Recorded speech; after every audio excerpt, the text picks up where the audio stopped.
toujours fidèle à ce grand rendez-vous du week-end. Ça fait débat, oui, ce magazine d'actualité politique, des questions qui font débat justement dans l'actualité politique. Aujourd'hui, nous allons encore revenir sur cette question de paix. La paix, oui, nous avons besoin de la paix, mais quelle approche aujourd'hui?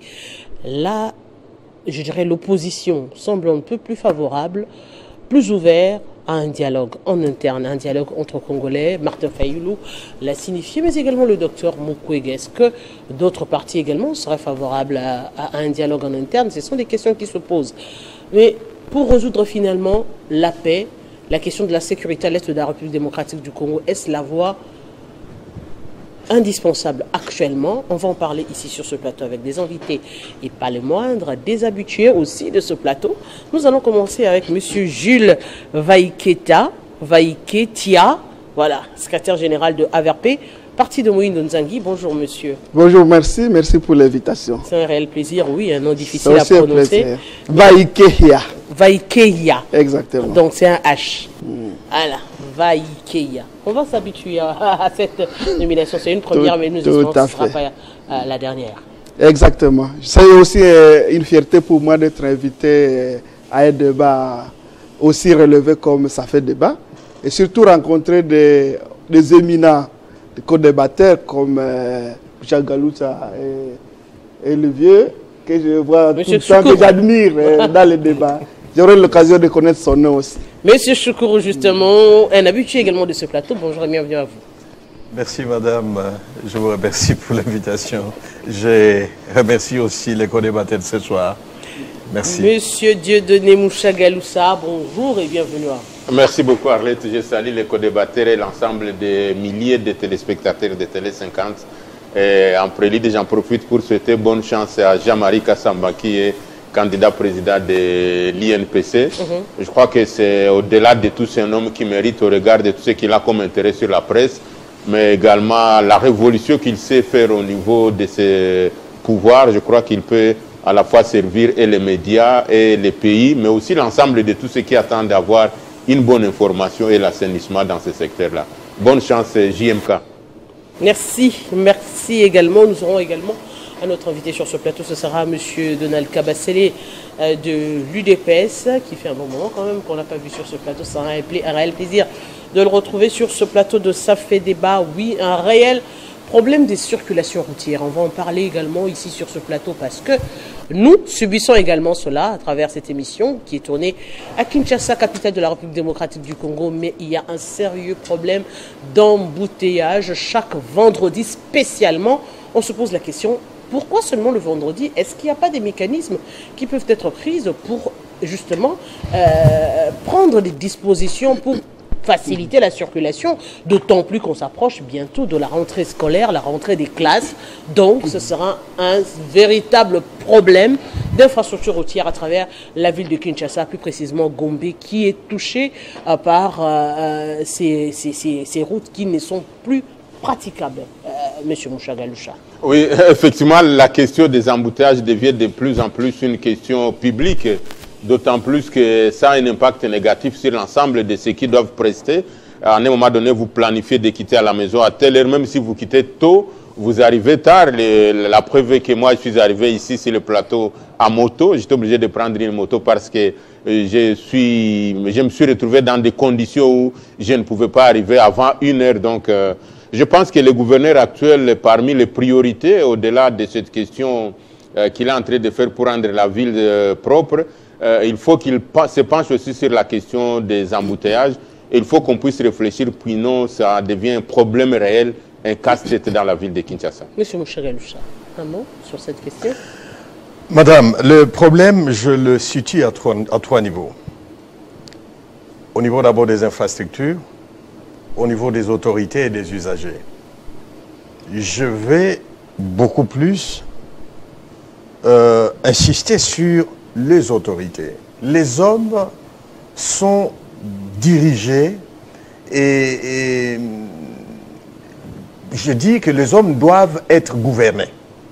Ça fait partie de matière de gouvernance. Même les autorités doivent aussi être... Même les autorités doivent être des modèles, parce qu'on constate malheureusement que dans la ville de Kinshasa, ceux qui sont censés prêcher cette conscience dans les Congolais, dans les usagers, sur les infrastructures de l'État, eux-mêmes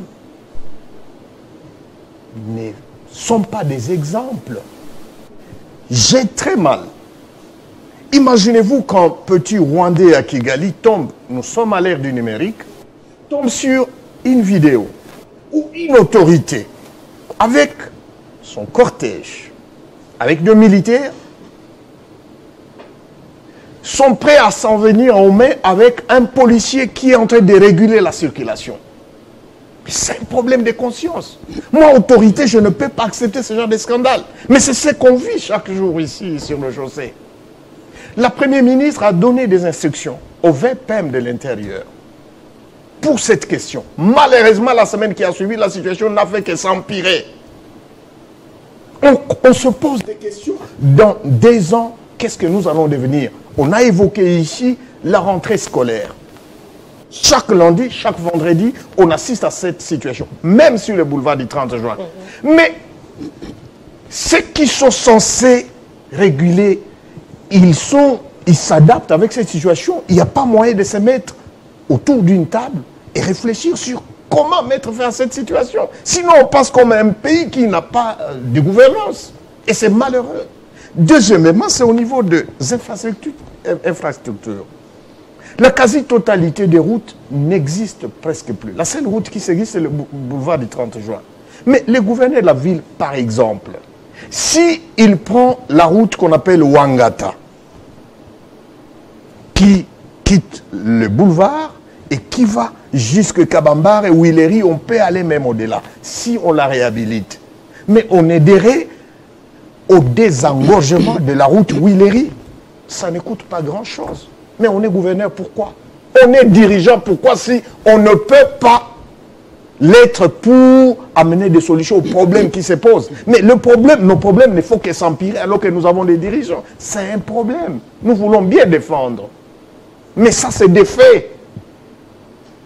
C'est des faits, madame. Il faut qu'il s'y attelle, c'est très important. On ne peut pas revivre la même situation. On est autorité pour changer des situations qu'on a jadis condamnées et qu'une fois qu'on a les pouvoirs, on vient apporter des solutions à ces problèmes. Nous connaissons ce problème d'embouteillage sous Kabila. S'il vous plaît, sous Tshisekedi, on doit nous finir cette affaire. C'est aussi notre droit en tant que population. Monsieur Voïkia. Oui, je suis d'accord avec le précédent, mais je crois que le problème des embouteillages se situe dans le lot des problèmes globaux de la République. À un moment, je me pose la question, est-ce que dans ce pays, nous avons un plan? Parce qu'à un moment, quand j'entends les critiques comme Papa Choukou l'a dit, j'ai parfois pitié des dirigeants. Imaginez-vous un gouverneur de province qui vient d'arriver, l'honorable Daniel, que je salue. Qu'est-ce qu'il a trouvé sur sa table au sujet des embouteillages? Est-ce qu'il y a un plan de la ville qui est conçu pour gérer cette question d'embouteillage? Ou bien quand il arrive lui-même, va imaginer ce à quoi il doit commencer à travailler? Je crois que c'est là le problème. Donc le problème plus systémique qu'on ne le croit. Il faudrait qu'on commence à réfléchir de manière profonde pour se dire où est-ce que nous sommes, où est-ce que nous voulons aller. Est-ce que ce n'est pas une question de pragmatisme? On va le dire. On prend un exemple qui a fait calmement le tour des réseaux sociaux. C'était à la suspension de Gentini Gobila. On a vu son fils qui est directement venu avec des effets visibles, on peut dire, du tape à l'œil. Mais ce sont des problèmes que nous voyons, que nous constatons. Est-ce que cela ne peut pas être fait? On prend un exemple, l'avenue Kasavubu, qui est coincée depuis Bellurette. Est-ce qu'on ne peut pas commencer par des projets à impact visible? Une fois que la chaussée est réhabilitée, tous, à l'unanimité, seront d'accord que la route n'existait plus, la route est devenue praticable et ça désengorge un tout petit peu la ville. Non, mais je suis d'accord. Est-ce qu'il faut forcément trouver ces projets ou bien venir avec des idées qui répondent aux questions, aux attentes de la ville que vous dirigez? Non, madame, je crois que la gestion du pays ne devait pas partir de spontanéité des individus. Le pays, c'est appartient à nous tous. Nous devrions avoir la possibilité de programmer la gestion de notre pays, nous tous. Et quand on arrive, on s'aligne derrière un plan cohérent. Plutôt que de dire, bon, s'il n'a pas eu une inspiration à ceci, il ne le fait pas. Ce n'est pas correct. Je crois que c'est là le nœud du problème. Mais on ajoute à ça, justement, la question de la mentalité.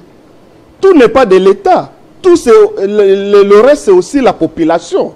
Parce que le gros des embouteillages que nous avons ici, ça relève du comportement individuel des chauffeurs. Cette population doit être éduquée. Cette population, évidemment, ils doivent être éduqués. Mais aussi, est-ce qu'il y a une loi qui régule ça? La circulation routière, oui. Mais je ne sais pas s'il y a une loi spécifique par rapport de la route. Parce qu'on connaît l'ampleur de la situation. Papa Choukou l'a dit, ça commence à devenir un problème général de la population. Si on était dans mon domaine de santé, on dirait que c'est un problème de santé publique. Mais c'est un problème de sécurité publique. Messieurs, dames, mais ça demande qu'il y ait une réglementation particulière parce que qui est proportionnelle. À l'exemple d'autres pays, on n'a pas les pires embouteillages du monde. Mais justement, nous allons aller en Chine, à Beijing. Vous n'allez pas nous dire que vous arrivez à Beijing, il y a pas des embouteillages, c'est des bouchons monstres. Mais les gens respectent la code de la route. Oui, justement, parce que ça risque d'être une conséquence d'une bonne planification qui existe. Mais chez nous ici, on a l'impression que ça n'existe pas. J'étais à Ouagadougou, même la nuit, quand le feu rouge sont allumés, tous les motards s'arrêtent et c'est la nuit, il n'y a rien. Pourquoi? Parce qu'il y a quelque chose qu'on respecte. Est-ce que ça existe en RDC? Ce sont les questions qu'il faut se poser. On va fermer cette page. Je vais compléter mon frère ici. Le problème, au-delà de ce que nous venons d'épingler, c'est un problème de culture, de respect de nos lois. Voyez-vous? Il a dit que c'est un problème qui a tendance à prendre une forme générale. Voyez-vous? Parce que cet usager-là, on doit l'apprendre. Ce que dit la loi, nous avons les codes de la route en la matière. Mais quand un conducteur de 207 voit un général, un chef d'institution de la République, passer sous la bande adverse, lui aussi le suit derrière, qu'est-ce que vous allez dire à ces conducteurs? Vous allez lui donner quelle morale? C'est un problème de conscience. Et sachez que cette histoire est en train de jeter l'opprobre sur toute une république. Et c'est pourquoi je dis que c'est un mal qu'il faut à tout prix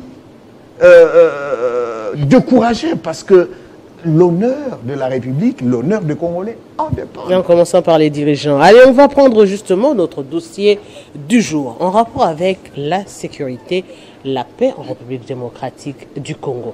Monsieur Mouchagaloucha, n'est-ce pas que vous êtes l'homme le plus heureux aujourd'hui de voir que la question du dialogue finalement est mise sur la table? Oui, je suis le plus heureux, mais j'étais rassuré, j'étais optimiste parce que je savais et je sais qu'on finira par là. D'autant plus qu'il y a plusieurs éléments d'entrée de jeu qu'il faut évoquer. Le premier élément, si on observe la volonté des uns et des autres pour résoudre la question de l'Est, ils ont misé sur autant de processus. On a misé sur le processus de Nairobi, le processus de Kampala, le processus de Luanda, et tous les processus sont en train de platiner, même si les objectifs de chaque processus étaient différents de l'autre, mais les trois processus n'ont pas réussi. Ça, c'est un premier élément. Le deuxième élément, madame, je l'avais toujours dit ici, si la nation, chaque nation doit connaître son histoire, l'essence, l'existence, le phénomène existentiel de la République démocratique du Congo ou de notre pays réside dans le dialogue. Puisque pour que la RDC, dans sa configuration actuelle, puisse être appelée pays, il a fallu le dialogue.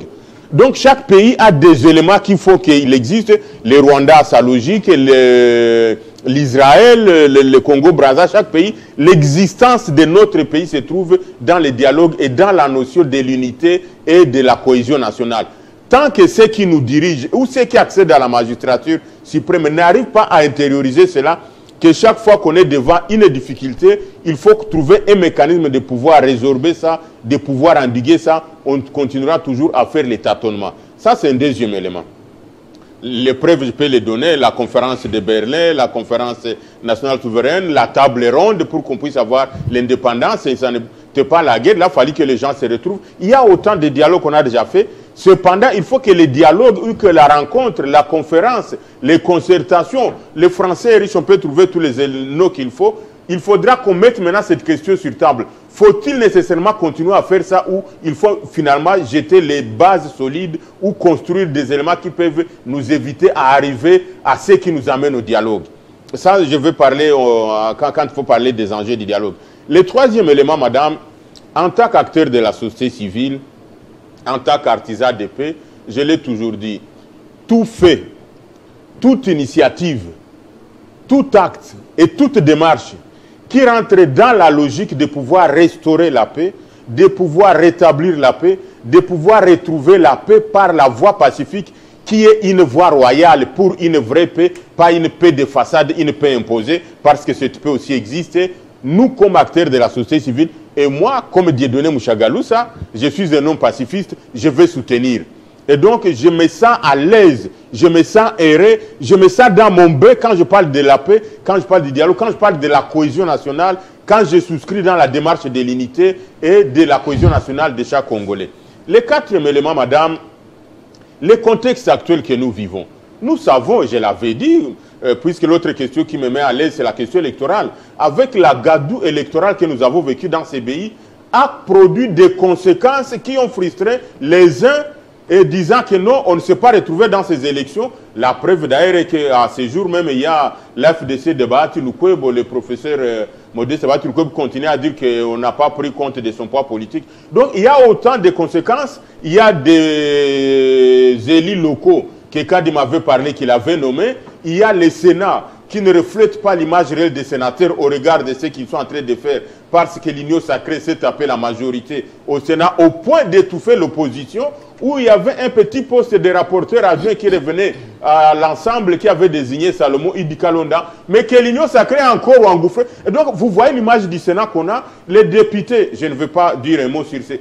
Donc, vous voyez, tout cet ensemble de ces problèmes, de ces éléments-là, nous pousse à réfléchir quelle peut être la voie royale, comment est-ce qu'on peut sortir de ça. Et ce qui fait qu'il est donc important, un autre élément, madame, dans le contexte actuel, les gens se sont frottés les mains lorsqu'on avait imposé les cessez-le-feu. Mais lorsqu'on a imposé les cessez-le-feu et que notre gouvernement l'a accepté, automatiquement, on a reconnu qu'il y a une force armée qui se trouve de l'autre côté et qui devient, aujourd'hui, qu'on le veuille ou pas, on peut caricaturer, je l'ai toujours dit, Nanga, on peut arrêter les gens, on peut tuer ce qu'on peut tuer ici à Kinshasa, les accusés d'être pro-Nanga, mais ça ne va rien changer sur le terrain. Nanga continue à conquérir des territoires, continue à avoir des quartiers.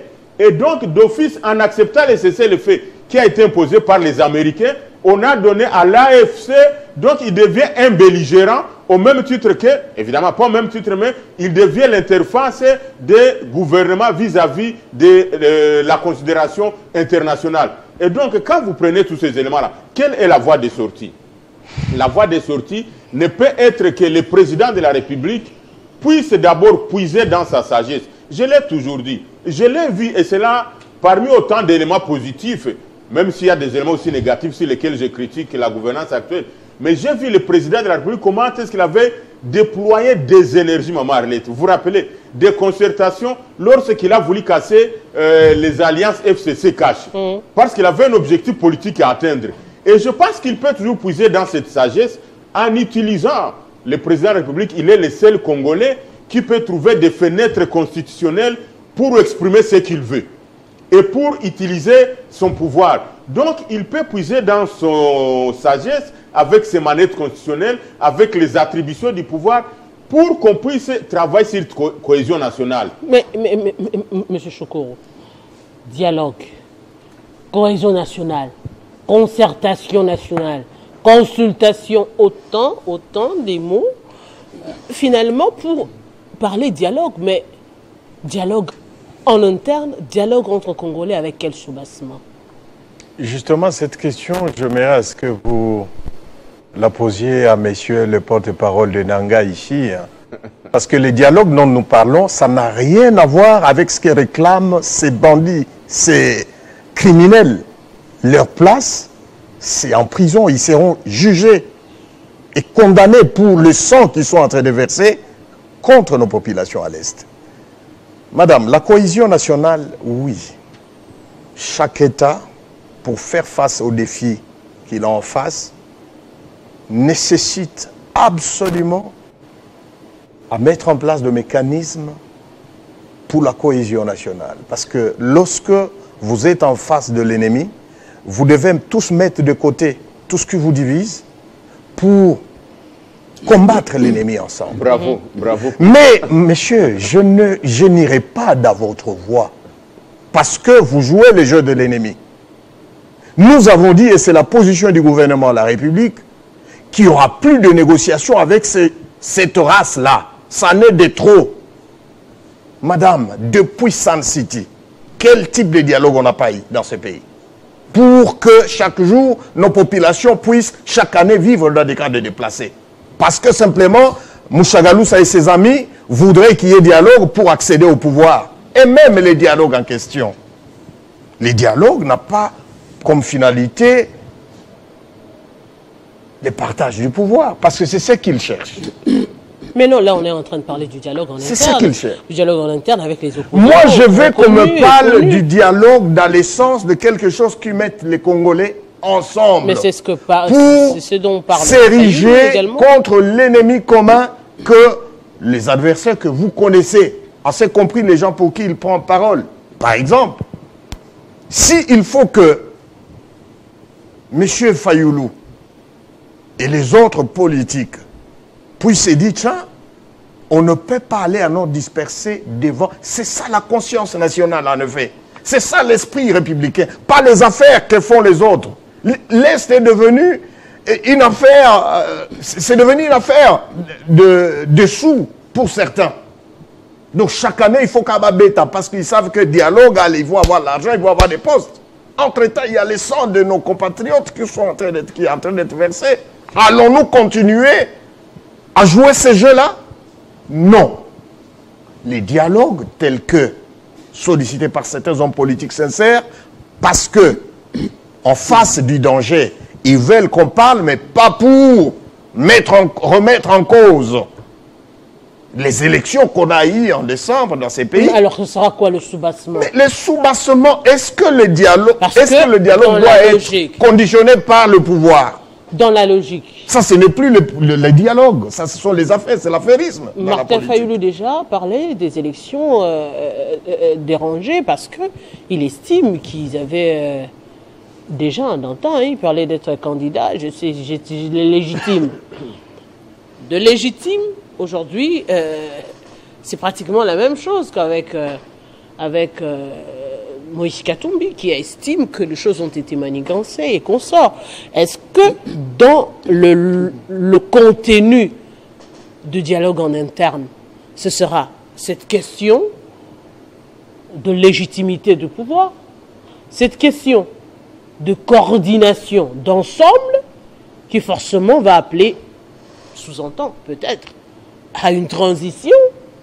C'est autant d'éléments qu'il faudrait analyser. Madame, en France, allez où je vous parle, il y a un problème entre la majorité et ceux qui dirigent. Vous les avez entendus, c'est passer du choix des Français et dire, messieurs, venez, on partage le pouvoir parce qu'on doit parler pour une seule voix pour la France. Le partage du pouvoir, ça ne veut pas dire que... Pourquoi au Congo, quand on doit parler du dialogue, il faut remettre en cause le choix du peuple souverain et jouer aux intérêts gloutons des politiques affairistes à la base de la déliquescence de la République. Mais ce sera quoi alors le soubassement de ce dialogue? Le soubassement, je pense qu'il y a beaucoup de questions qui nécessitent à ce que nous nous mettions autour d'une table. J'aimerais par exemple que les politiques disent mettons-nous ensemble pour définir ce que va devenir la RDC dans 15, 20, 30 ans. Nous venons de parler de la question des embouteillages. Ça peut faire partie le dialogue en interne, ce sera justement pour trouver des solutions en interne pour résoudre la question sécuritaire qui est à l'est de la République démocratique du Congo. Naturellement, mais est-ce qu'il faut que, chemin faisant, on chute sur le partage du pouvoir? Que ceux qui n'ont pas été élus par les peuples souverains tombent comme cheveux dans la soupe pour dire, messieurs, vous avez été élus, mais ici, maintenant, on fait tabula rasa. Maintenant, moi, je deviens tel, vous tel. À quoi alors il nous faudrait débourser des millions de dollars pour organiser des élections dans ces pays? Dans ce pays, on a connu cela, non? Dans ces cas, alors, annulons les élections, ayons la culture de dialogue pour partager les pouvoirs et continuer. Monsieur Jules, ouais. La paix à tout prix. On revient sur cette question. Le contenu du dialogue en interne. Bon, vous avez trouvé que mes aînés ont la difficulté de trouver le contenu, tout simplement parce qu'ils ont mal posé le diagnostic du problème. Pourquoi doit-on dialoguer?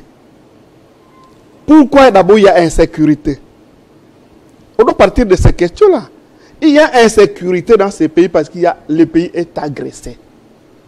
Est-ce que pour une agression dont les acteurs sont de pays étrangers, la solution sera le dialogue?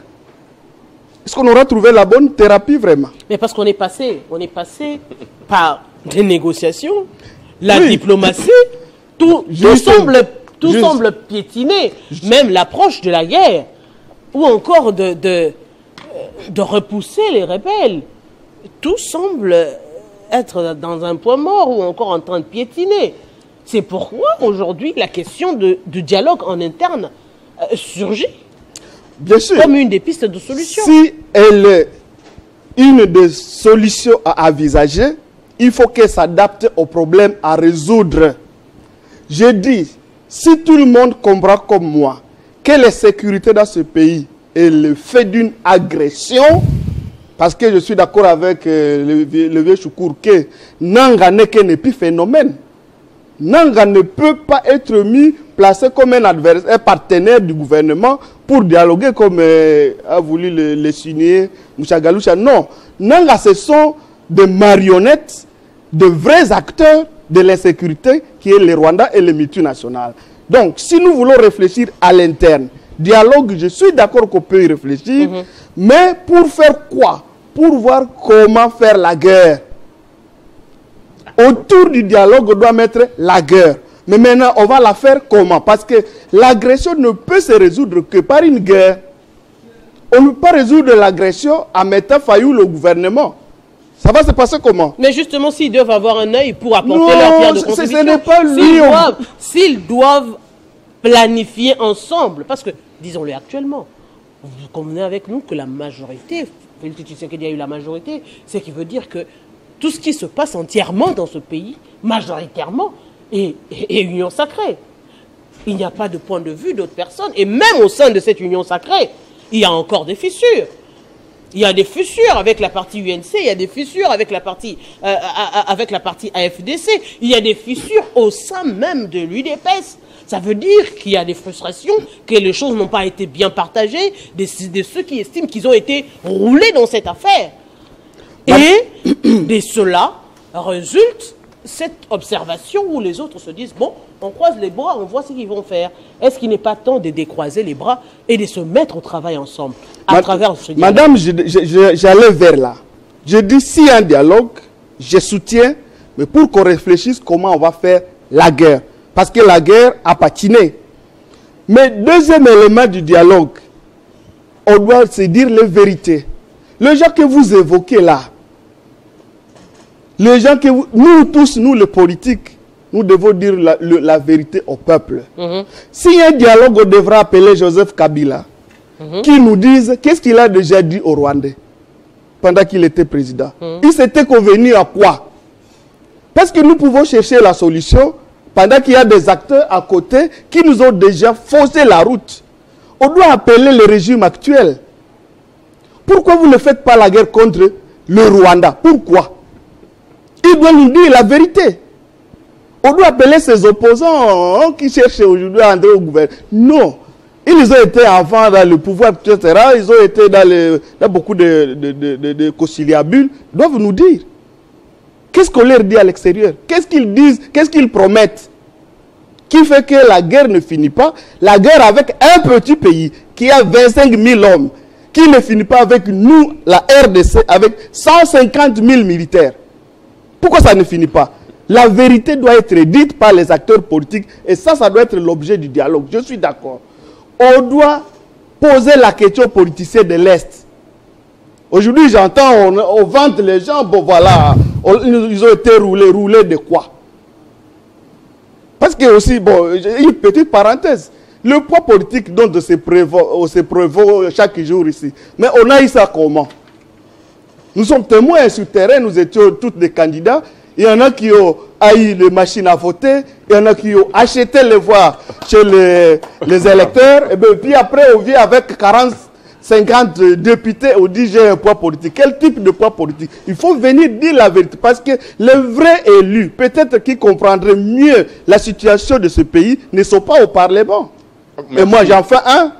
Merci, honorable. Avec mes 10 000 voix, je ne suis pas au Parlement. Celui de 4 000, et là, il siège. Et ça fait quel type de poids politique? Donc, je dis, il faudrait qu'on scrute très bien la situation. Et moi, mon avis, c'est de placer les acteurs politiques au centre.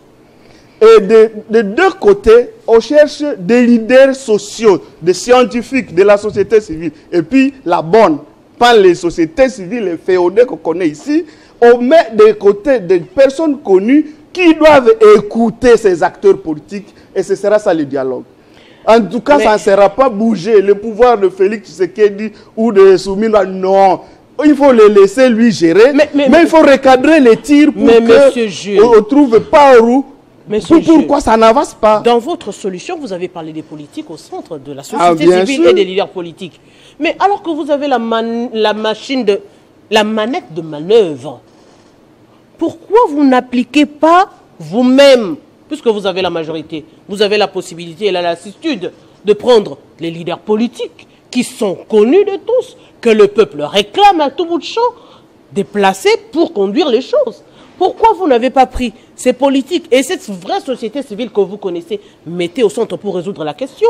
Si cela a été fait, puisque vous avez cette majorité, le dialogue ne serait pas aujourd'hui une des pistes de solution ou encore demandée par tous. Et revenons sur cette question de leader politique et poids politique. Je vais vous rappeler. Oui, je vous pose cette question pour que vous puissiez me répondre dans l'ensemble. Oui, je réponds très facilement. En parlant de frustration, nous avons vu l'UNC être frustré en ce qui concerne la candidature de la présidence au niveau de l'Assemblée nationale. Nous avons vu l'FD s'être frustré. Nous avons vu Mbosso être frustré à un moment donné. Nous avons vu aujourd'hui Ako être frustré sur la question du choix du président du Sénat. C'est autant de frustrations au sein de l'Union sacrée, au sein même du présidium de l'Union sacrée. On a vu Augustin Kabouya être contesté lui-même dans son propre parti politique. Est-ce que ce ne sont pas des frustrations réelles que le peuple congolais constate et qui, comme vous l'avez dit vous-même, qui remet en cause cette légitimité? Non, moi je vais vous décevoir pour dire ça, ce sont des frustrations inutiles, nauséabondes d'ailleurs. Les vraies frustrations qui doivent nous animer aujourd'hui, c'est de dire pourquoi les militaires rwandais sont toujours sur notre sol. Pourquoi les gens continuent à mourir? Pourquoi les Congolais doivent tout le temps être dans les camps de réfugiés? Pourquoi notre pays doit être humilié sur la scène internationale? Ce sont là les frustrations. Moi, je ne réfléchis pas ici à termes d'union sacrée et d'opposition et société civile. Non, je réfléchis comme un citoyen, un Congolais, dont les frustrations tiennent sur la vie des Congolais. Pas sur le positionnement et le bien-être des acteurs politiques. Ça ne sert à rien. Ne se retrouvent pas. Comment est-ce qu'ils vont nous gérer, M. Mouchaganoucha? Oui, Maman Arlette. Je suis le plus heureux aujourd'hui et accepter que je puisse vous jeter des fleurs parce que vous avez fini finalement à faire arracher les morceaux à mon frère Gilles qui ne voulait pas dire. Il était dans un semblant de dichotomie où il dit non, après il dit oui pour le dialogue. Et pour vous mettre à l'aise, qu'on intitule ça dialogue de la vérité. Puis vous avez dit la vérité, il faut que les Congolais se disent la vérité. Et parmi ces vérités, il y en a autant. Choukourou, c'est un homme brillant hein, et qui a une parole facile, mais pour l'unique rare des fois, Choukourou vous laisse la parole, il est à bout de ce qu'il doit dire. C'est comme quelqu'un qui est en train de planer, il ne se retrouve pas parce que seulement on lui a fait avaler de dire que non, le chef ne veut pas dialoguer avec tel, et il reste... Si vous aimez le président de la République, il ne faut pas croire que vous êtes Congolais plus que les autres. Nous, nous l'aimons parce que c'est le chef de l'État, il est le symbole de l'unité nationale. Quand les choses marchent, nous les disons. Et pour l'aider, nous devons faire des critiques et faire des propositions. Avant que Fayou l'écrive, je suis le premier, moi, Dieudonné Mouchagaloussa, à écrire au chef de l'État qu'il est nécessaire et impérieux de faire la cohésion nationale. Je suis parmi les gens qui avaient pris une position officielle pour dire qu'il fallait annuler les élections législatives, sénatoriales et tout ça qui s'en est suivi. Parce que les conséquences sont là et nous sommes en train de les vivre. Et c'est ce qui arrivera. Notez la date d'aujourd'hui. Je ne vois pas comment est-ce qu'on va sortir de cette situation. À moins que vous êtes en train de travailler pour la partition du pays. Si vous voulez la partition du pays, alors vous pouvez dire, vous allez zigouiller, Nanga, vous l'avez déjà condamné à mort. Vous avez une armée forte, allez le prendre là où il est, venez le prendre ici. Vous avez condamné tous les 40 à mort, allez les prendre, condamnez-les ici et zigouiller tous ceux qui sont en train d'adhérer à l'AFC de Nanga. Il ne faut pas faire la politique de l'Autriche, mon frère. La réalité de l'AFC, je n'en veux pas. Je n'en veux pas, je suis un homme pacifiste. Mais elle est là en face de nous. En face de nous comme ça, vous n'allez pas la fuir. Chez nous, à l'Est, vous et moi, les frères sont en train de souffrir.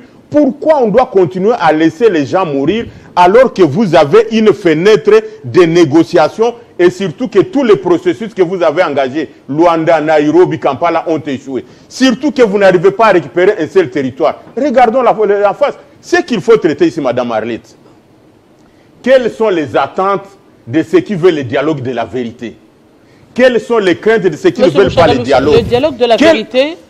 Donc, vous avez deux approches. Dialogue de la vérité, c'est dialogue en interne. Et puis, dialogue pour négociation avec... Je voulais mettre mon frère à l'aise pour prendre ses propres mots, pour qu'il continue à faire un beau débat. Comme lui, il a parlé de dialogue de la vérité. Donc, il est déjà d'accord pour le dialogue. C'est venu de vos propres mots, non? Pour le mettre à l'aise, mais moi, j'avais proposé un schéma d'un dialogue en spirale. C'est-à-dire, on commence par les bas, on remonte et puis on arrive au bout. Ça, on peut encore en parler. Et donc, il va falloir d'abord reconstituer cette unité nationale, mettre tout le monde d'accord sur ce que nous devons faire pour notre pays.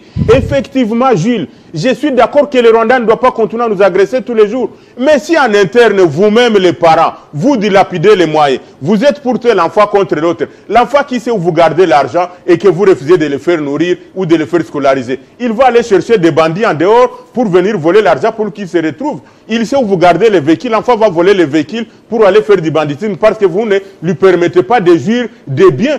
Il y a ceux qui pensent que la RDC est prise en otage par une petite classe de ceux qui sont habitués dans la frappe de faire détourner l'argent au pays. Vous condamnez ceux qui font la guerre. Mais ceux qui détournent 400 millions de dollars, 600 millions de dollars, 100 millions de dollars, c'est un crime économique, il faut les traiter au même titre que des ennemis de la République. C'est entre autres ce qu'on peut discuter sur les dialogues. Mais j'étais en train de dire quoi? Les craintes de ceux qui ne veulent pas aller au dialogue, comme les chairman de l'ensemble Moïse Katumbi, comme les FCC, peut-être qu'ils ont des craintes. Si on arrive à creuser, ceux qui sont en matière de réconciliation et de pacification savent la procédure. Si on arrive à creuser, il faut d'abord une médiation avant d'y arriver. Les chemins, on peut les discuter, l'émission est très courte. Si on arrive à savoir quelles sont les craintes du FCC et de l'ensemble, on peut les décrypter, on dit les craintes sont celles-ci. Si on peut savoir quelles sont les attentes de l'Union sacrée, l'Union sacrée attend ce que vous êtes en train de dire là comme Chapelet et Choukourou mettons de dire qu'il faut un dialogue pour les embouteillages. C'est quoi ça? Quand même, ça ne peut pas venir de vous, Choukourou. Alors, dès qu'on connaît quelles sont les attentes des uns, quelles sont les craintes des autres, on essaie de tamiser quels sont les gains que les uns vont gagner vis-à-vis de l'autre, on peut y aller. Et on ne peut pas se voiler la face, mes chers frères. Partage du pouvoir, moi j'ai l'avantage de dire la vérité. Il est impossible qu'on aille au dialogue, aux concertations et qu'on arrive au partage du pouvoir. Tous les gens qui vont venir pour dire non, nous contestons les députés qui ont été élus, comme vous-même. Et vous êtes valable, moi je vous connais plus que vous pensez, Gilles. Je sais que vous êtes un homme public et vous êtes un homme porté par vos électeurs. Comment se fait-il qu'on vous a volé ça alors on peut dire non, les élections étaient mal organisées. Moi, je continue à qualifier que ça, c'est de la gadoue électorale avec ce qu'il y a eu comme pantalonnade de Denis Kadima dans ce processus. Il faut qu'on les annule au niveau. Mes chers frères et sœurs, on prend une année, on prend 2 ans, on met sur pied une bonne commission électorale qui va engager tout le monde, on va aux élections. Vous-même de l'FDC, vous êtes frustrés. Alors, on peut réfléchir sur autant d'éléments qui peuvent nous permettre d'y arriver. Et vous avez parlé de Joseph Kabila. Moi, je parle de lui d'une autre manière. Étant ancien chef de l'État, président de la République honoraire, qu'on le veuille ou pas, il a été dans ce fauteuil pendant 18 ans. Il a un certain nombre de secrets, un certain nombre d'éléments qu'il connaît. Pourquoi on ne peut pas l'exploiter positivement pour dire, vous avez mis fin à la guerre d'agression qu'on avait connue, quelles sont les recettes que vous avez utilisées? Mais vous, au lieu de voir les biais dans cet homme, vous les caricaturez, vous les rejetez, vous parlez du mal de lui, alors que c'est quelqu'un qui peut aider la République dans un sens ou dans un autre. Qu'est-ce que ça nous coûte, nous, Congolais, mes chers frères et sœurs, secours? Je vous regarde dans les yeux. Lorsque vous prenez les anciens présidents des États-Unis, vous les regardez tous, Bill Clinton et tous les autres là, sur une photo. Vous pensez que parmi eux, tous ont été innocents? Lorsque vous allez ici en bas en Tanzanie, vous prenez... mais M. Choukourou a été clair, hein, ici sur ce plateau. Il a demandé à ce que... comment Joseph Kabila ne s'exprime pas sur autant de questions? Pourquoi ce silence? Bon, est-ce qu'on son apport serait le bienvenu, il a dit ici sur ce plateau. On a vu comment peut-être les révolutions l'avaient volé sa majorité à l'époque, on ne va pas rentrer dans ça. Mais lorsque vous regardez la photo en Zambie, ici à côté de nous, tous les chefs d'État qui sont à l'aise dans leur pays, lorsque vous remontez au Ghana là-bas, qu'est-ce que ça vous chatouille de voir aussi, nous avons Joseph Kabila, ancien président de la République, bientôt Félix Tshisekedi va terminer son mandat en 2018. S'il désignera un dauphin, bonne chance à celui qui sera désigné. On a Joseph Kabila, on a Félix Antoine Tshisekedi Tshilombo, on a un autre. Ça vous chatouille encore de pouvoir avoir un modèle et de pouvoir servir de ça. Et donc, voilà ce que moi je pense qu'il faut nécessairement qu'on y arrive. Et je suis convaincu que si on n'a pas cette cohésion interne, je venais de le dire, vous avez parlé de Sun City, c'est ignorer l'histoire du pays, Choukourou. Chaque pays a ses réalités. Chaque 25 ans, allez rentrer à la maison, faites une prospection. À chaque 25 ans, la RDC connaît une crise. Ça ne dépend pas de vous, ça ne dépend pas de moi, ça ne dépend pas d'Arlette. Peut-être qu'aujourd'hui, on a cette crise, on va se stabiliser encore pendant 25 ans. Peut-être 30 ans après, nous serons déjà des vieux, il y aura une crise qui va renaître. Mais il est possible que si on va dans les dialogues, on fait les recours, on fait une lecture rétrospective. Rétrospective, oui, pour dire pourquoi chaque 25 ans, on a des guerres. Il y a 1, 2, 3. Peut-être qu'on peut même changer ce que vous avez dit. Non, c'est vous qui avez parlé des élections.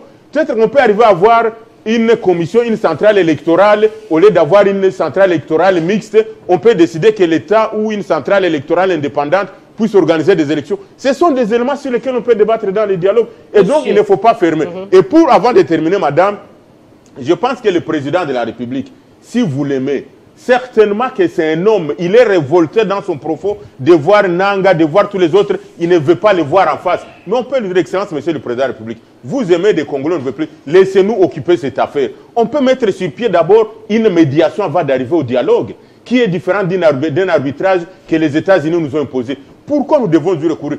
Et in fine, vous pensez vraiment que quelqu'un comme Denis Mukwege, que je salue en passant, quelqu'un comme Martin Fayulu, que je respecte beaucoup, peu importe ce qu'on peut dire sur lui pour le moment, vous pensez qu'ils n'ont pas réfléchi profondément pour arriver à proposer cette recette-là? Effectivement, on est en train de craindre qu'ils ne proposent pas une recette qui va consolider le pouvoir du président de la République en termes de la modification de la Constitution. Ça ne pourra pas arriver. Mais il ne faut pas oublier que le président de la République a aussi besoin de terminer son mandat dans la paix. Si Tshisekedi parle, c'est le pays divisé, alors qu'il a trouvé le pays uni, il ne sera jamais content. Lui-même l'avait dit que tant qu'il n'aura pas rétabli la paix à l'est de la RDC, il aura échoué son mandat. Et s'il quitte le pouvoir en laissant la situation émiettée, alors qu'il a la possibilité de faire comme Kabila, de mettre son pouvoir en jeu pour l'unité du pays, de mettre son pouvoir en jeu pour la paix, pour dire « je suis d'accord, venez, on va discuter », il peut atterrir et terminer le mandat avec douceur. Mais il ne faut pas l'amener dans une situation où il quittera le pouvoir avec des remords. Monsieur Choukourou, justement, l'enjeu majeur de ce dialogue sera quoi? Si aujourd'hui la question du dialogue en interne prend forme, l'enjeu majeur.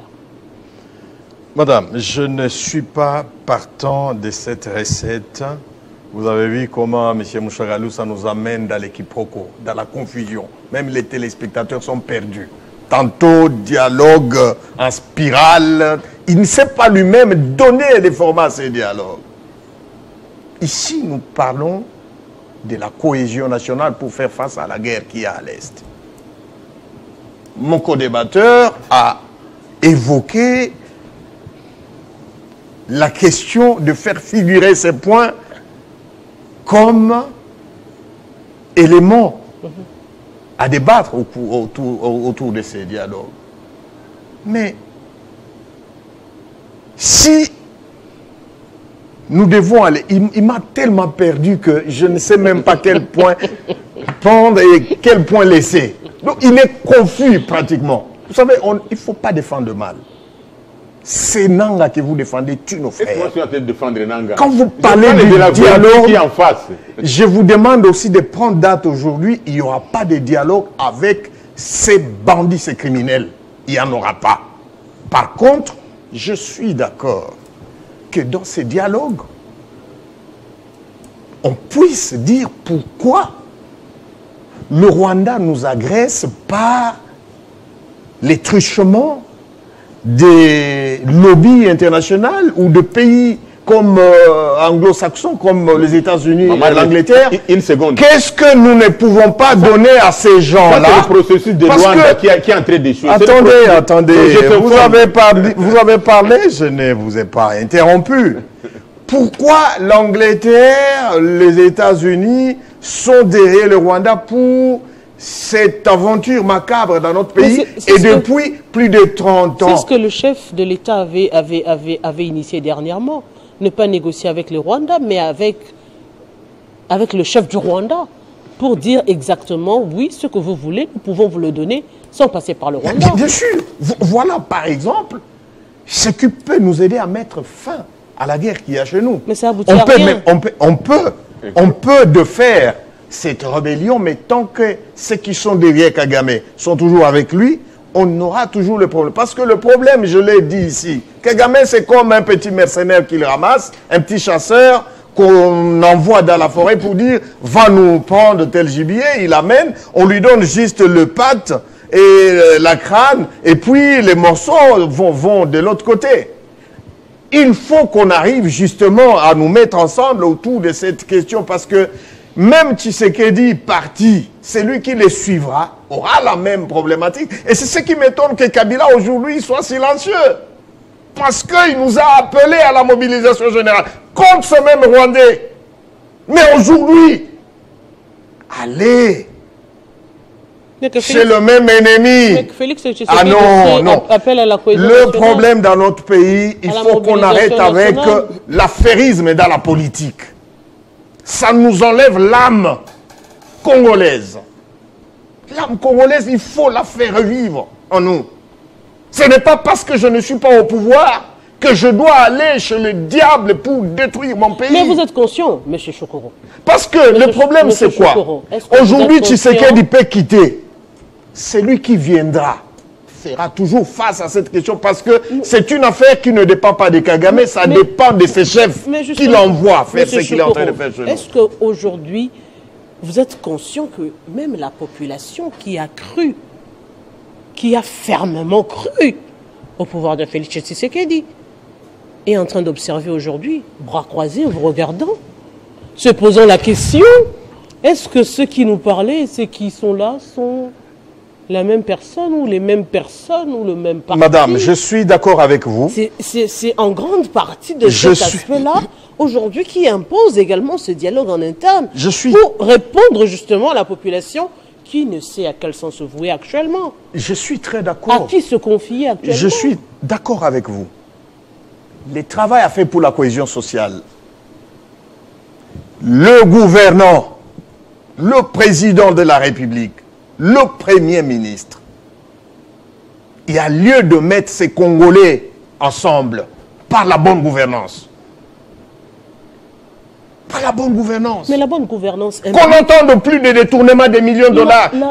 La bonne gouvernance... Qu'on entende que le million qui devrait être... implique des personnes de qualité, implique des acteurs de qualité pour donner des réponses assez fiables dont on parlait avec la question des embouteillages Par exemple, aujourd'hui, le profil de cette bonne gouvernance répond à quoi? Qui aujourd'hui est en face de nous pour parler de bonne gouvernance, pour être exemple de cette bonne gouvernance? Exact, madame. Nous avons hérité d'État d'un pouvoir. Je ne vais pas justifier et je ne veux pas qu'on aille jusqu'en 2028 en parlant des Kabila. Je ne suis pas d'avis qu'on doit toujours parler des Kabila quand ça ne marche pas. Nous devons prendre notre responsabilité en main. La bonne gouvernance peut mettre les Congolais ensemble. L'injustice peut mettre les Congolais ensemble. Quand Mouchagalous a volé, je n'ai pas besoin de regarder son nez ou sa faciès, ou son faciès pour qu'il soit jugé et condamné s'il le faut. Qu'il soit Chi, Nyanga, Houndé, Louba, tous doivent subir la même rigueur de la loi. Voilà les éléments qui peuvent nous mettre ensemble. Quand le Congolais partout il se trouve à Kasumbalesa ou dans en Ituri, dans les Djougou, quand il entend que monsieur a volé et on l'a jugé, on l'a condamné, j'ai aimé un procès pédagogique d'un DG de Metelsat qui aurait volé 5 000 $, qui aurait détourné 5 000 $ et qui a été devant les tribunaux à la Cour des comptes et qu'il aurait été condamné. C'est bon. Mais 5 000, il a volé. Il a été condamné. Ceux qui ont volé des millions sont où? Maintenant, à l'heure où nous parlons. Voilà des histoires qui nous divisent. C'est des questions qui divisent les Congolais. Voilà les questions qui renforcent l'ennemi. La justice, elle doit être fonctionnée. Elle doit fonctionner. Voilà les choses qui peuvent nous mettre ensemble. Quand on sent que l'argent de la République est géré comme il se doit, de facto, ça crée en nous cette âme congolaise, ça renforce cette âme congolaise et ça nous met ensemble. Mais c'est cette question de bonne gouvernance aujourd'hui. C'est pourquoi j'en appelle au président de la République. Il n'est pas encore tard, il y a lieu de sévir. Nous avons encore 4 ans. S'il vous plaît, touchons là où il faut toucher pour changer les vécus quotidiens des Congolais. Et ce n'est pas la bonne gouvernance et la justice. Mais la bonne gouvernance, des exemples, il y en a eu dans ce pays. Oui, c'est peut-être du passé. Avec Kabila aussi, il y en a eu. Exact. Nous alertons. Fait l'unanimité de la bonne gouvernance, d'une bonne gestion. Nous alertons le gouvernement. Le ministre de qualité.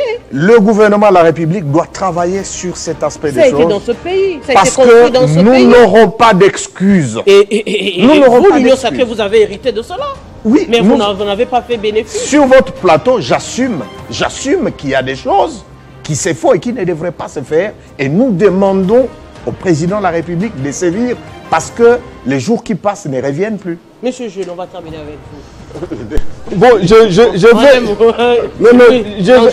vais rachérir en disant que ce qui doit nous réunir aujourd'hui, c'est la sécurité. Et il n'est pas sorcier que les acteurs politiques autour des dirigeants actuels se retrouvent pour se poser la question de dire pourquoi nous échouons sur le front.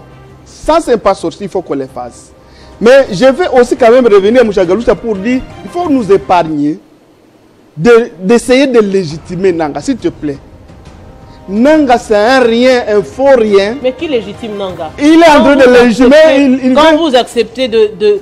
Non, le président de la République c'est clair qu'il ne peut pas collaborer ou bien dialoguer avec une marionnette. Le vrai acteur de l'insécurité à l'Est, c'est bien le Rwanda.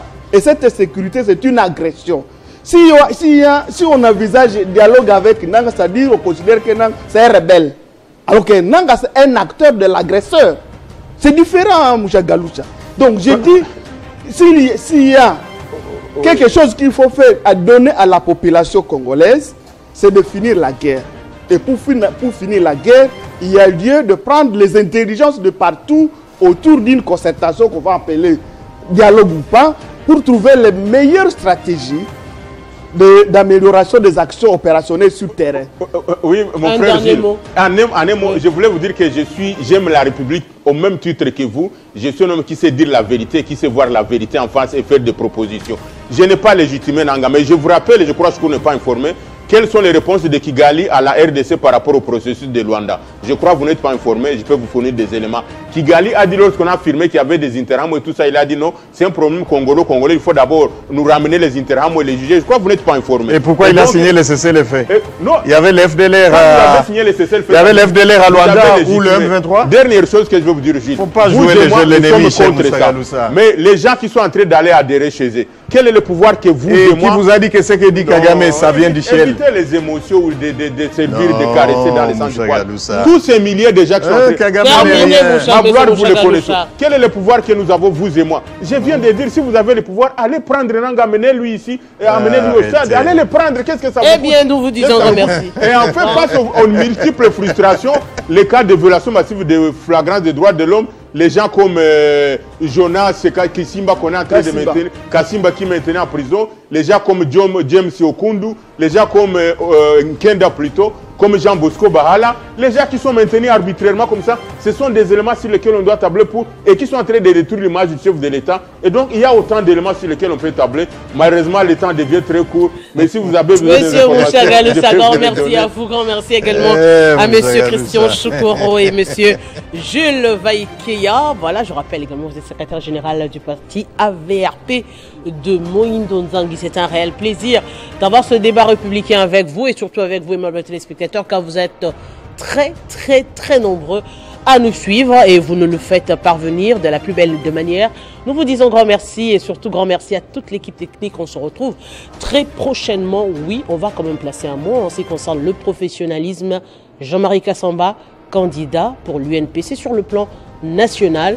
Et oui, il faudrait quand même parler aussi de la méritocratie. Et quand on parle de la méritocratie, personne ne peut le contester. Jean-Marie fait partie de ceux qui méritent. Grand merci à vous. Grand merci également à vous et chez vous. On se retrouve très prochainement. Et il est socialement...